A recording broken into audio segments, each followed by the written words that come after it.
తాకట్లో ఉన్న మీ బంగారాన్ని విడిపించి ఆ రోజు ఆన్లైన్ రేటుకి కొంటాం. Sharma gold company.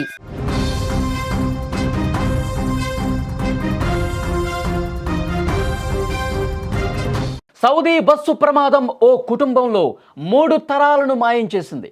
ఒకే కుటుంబంలో మొత్తం 18 మందిని బలి తీసుకుంది.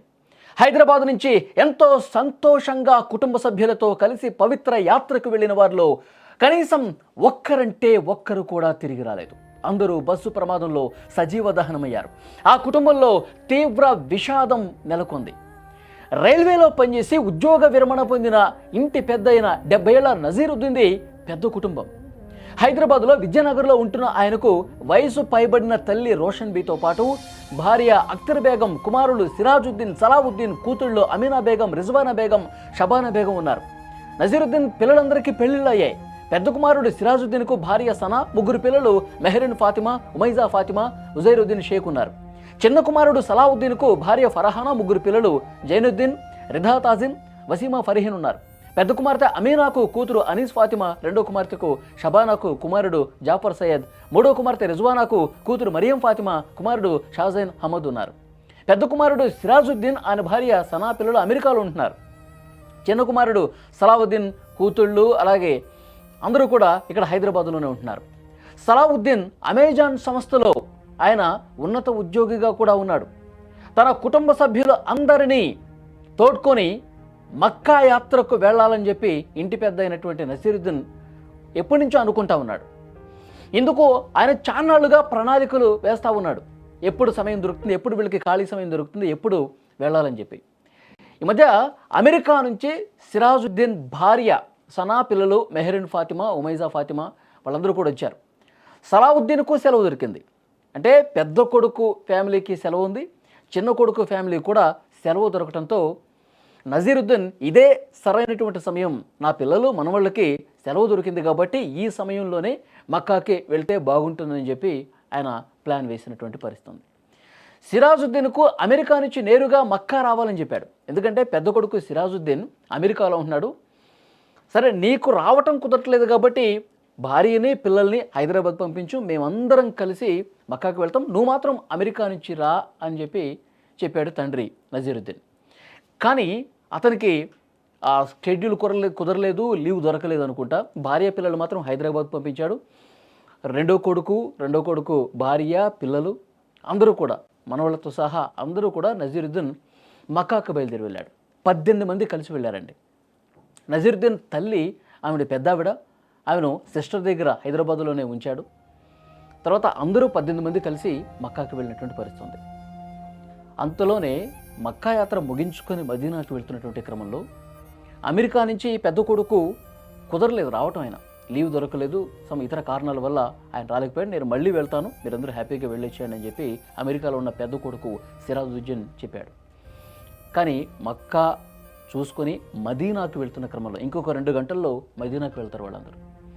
అదే సమయంలో అనుకోని విషాదం, ఘోర ప్రమాదం జరిగి 18 మంది అండి. నజీరుద్దీన్ కుటుంబం మొత్తం 3 తరాలు, నజీరుద్దీన్ భార్య, తర్వాత కొడుకు, కోడలు, వాళ్ళ పిల్లలు, కుమార్తెలు, వాళ్ళ కొడుకులు, మనవాళ్ళందరూ కూడా ఆ ప్రమాదంలో చనిపోయారు. 3 తరాలు. ఆ ఫ్యామిలీలో మిగిలింది నానమ్మ, మనవడే. అమెరికాలో ఉద్యోగం చేస్తున్నటువంటి ఆ సిరాజుద్దీన్ ఇక్కడ ఇంటి దగ్గర తన తల్లిని వదిలిపెట్టాడు కదా, ఆమె, ఆ పెద్దావిడ, మనవడు, ఇద్దరే మిగిలారు. మొత్తం కుటుంబం మొత్తం కూడా 3 తరాలు చిన్న చిన్న పిల్లలతో సహా సజీవ దహనం అయిపోయారు. ఎంతటి ఘోర విషాదం చూడండి. ఇక్కడ హైదరాబాద్లో ఉంటున్నటువంటి నజీరుద్దీన్ బావమరిది చెప్పాడంట చాలా సందర్భాల్లో, బావా ఎందుకు అందరూ కలిసి ఒకేసారి వెళ్ళటం, ఎందుకు అంత హైరాణ పట్టం, దేనికి విడతల వారీగా వెళ్ళండి, కనీసం పిల్లలందరినీ ఎందుకు కొంతమందిని వదిలిపెట్టండి, మళ్ళీ ఇంకో విడతలు వెళదాం అని చెప్పాడంట అతను చాలా సందర్భాల్లో. అంతమంది వెళ్ళటం దేనికి, అంత హైరాణ పట్టం దేనికి, మళ్ళీ ఒకసారి మనం ప్లాన్ చేసుకున్నాం కదా, మా ఫ్యామిలీ కూడా వస్తుంది కదా, అప్పుడు వెళ్దామంటే వినిపించుకోలే నజీరుద్దీన్. మళ్ళీ ఎప్పుడు సెలవు దొరుకుతుంది, అమెరికాలో పెద్ద కొడుకు ఉంటున్నాడు, వాళ్ళ ఫ్యామిలీ కూడా వచ్చింది, చిన్న కొడుకు వాళ్ళ ఫ్యామిలీలందరూ కూడా, నా కూతుళ్ళు వాళ్ళ ఫ్యామిలీ అందరూ కూడా సెలవు దొరికింది, ఇదే సరైన సమయం, మళ్ళీ ఈ టైం దొరుకుతుందో లేదో, మళ్ళీ ఎప్పుడుకో ఎన్ని సంవత్సరాలు పడుతుంది, ఒకసారి మనం అనుకున్నాం సెలవు దొరికింది కాబట్టి వెళ్ళొచ్చేస్తే అయిపోతుంది అనుకున్నాడు. కానీ ఇంత దారుణమైనటువంటి ప్రమాదం జరిగి మొత్తం కుటుంబం మొత్తం కూడా కాలి బూడిదైపోతారని పాపం అతనికి తెలియదు. చాలా అంటే చాలా బాధాకరం. చిన్న పిల్లలు ఉన్నారండి, 5 సంవత్సరాలు, 7 సంవత్సరాలు, 9 సంవత్సరాలు, చిన్న పిల్లలు, మనవరాళ్ళు అందరూ కాలి బూడిదైపోయారంటే ఎంతటి ఘోర విషాదం.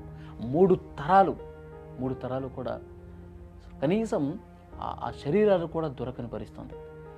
ఆ ఆయిల్ ట్యాంకర్ని బలంగా ఢీకొట్టేసరికి, ఎందుకంటే మక్కా నుంచి మదీనాకి 440 కిలోమీటర్లు ఉంటుంది. వాళ్ళు కొన్ని గంటల్లో వెళ్ళిపోదాం అనుకుంటారు.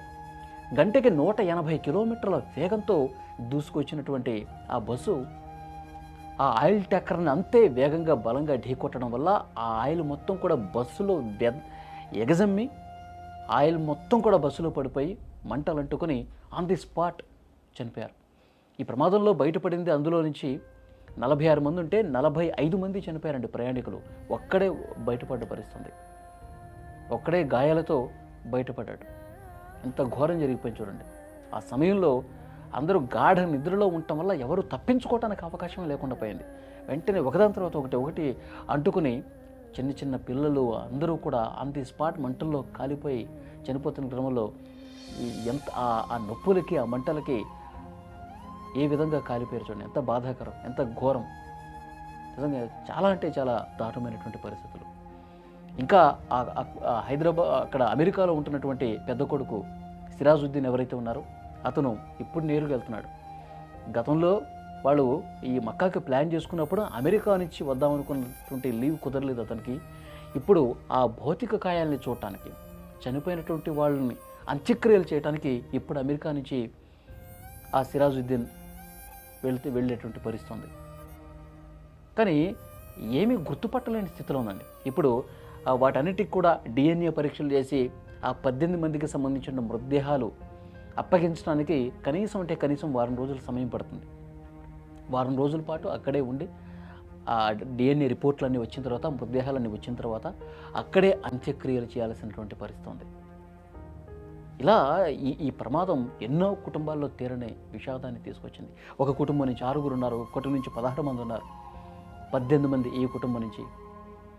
ఎంత ఘోర విషాదం నిజంగా. ఈ మధ్యకాలంలో మనం చూస్తున్నాం, ఎక్కడ చూసినా బస్సు ప్రమాదాలే. చేవేళ్ల ప్రమాదం మనం చూసాం. ఆ చేవేళ్ల ప్రమాదం, ఆ టిప్పర్లో ఆ రాళ్ళు కంకర లేకపోయి ఉంటే అంతమంది చనిపోయి ఉండేవాళ్ళు కాదు. కర్నూలులో జరిగిన ప్రమాదంలో ఆ బైక్ రోడ్డు మధ్యలో అట్లా పడిపోయి ఉండకపోతే మొత్తం 20 మంది చనిపోయి ఉండేవాళ్ళు కాదు. ఇక్కడ సౌదీలో కూడా అది ఆయిల్ ట్యాంకర్ కాకపోయి ఉంటే ఇంతమంది చనిపోయి ఉండేవాళ్ళు కాదు. ఈ బస్సు ప్రమాదాలు తెలుగు రాష్ట్రాలని వణికించేస్తా ఉన్నాయి.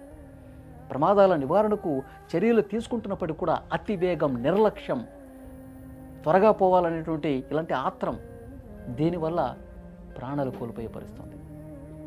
నిజంగా అక్కడ వాళ్ళు విద్యానగర్లో ఉంటారంటే ఈ 18 మంది ఫ్యామిలీ, ఆ మొత్తం కూడా వాళ్ళు ఇతర కుటుంబ సభ్యులు, బంధువులు అందరూ కూడా కన్నీళ్లు పెట్టుకుని గుండెలు బాదుకుంటూ రోధిస్తుంటే 3 తరాలండి, 18 మంది ఒకేసారి ఒకే ప్రమాదంలో పోయారంటే ఎంత బాధ తన్నుకుంటా వస్తుంది. నిజంగా ప్రభుత్వం అయితే ఆ బాధితులకి అండగా నిలబడుతుంది, ఆ కుటుంబ సభ్యులకు అండగా నిలబడుతుంది. ప్రభుత్వం నుంచి ఎంతవరకు సాయం చేయాలో ఆ సాయం చేస్తామని కూడా చెప్తున్నారు.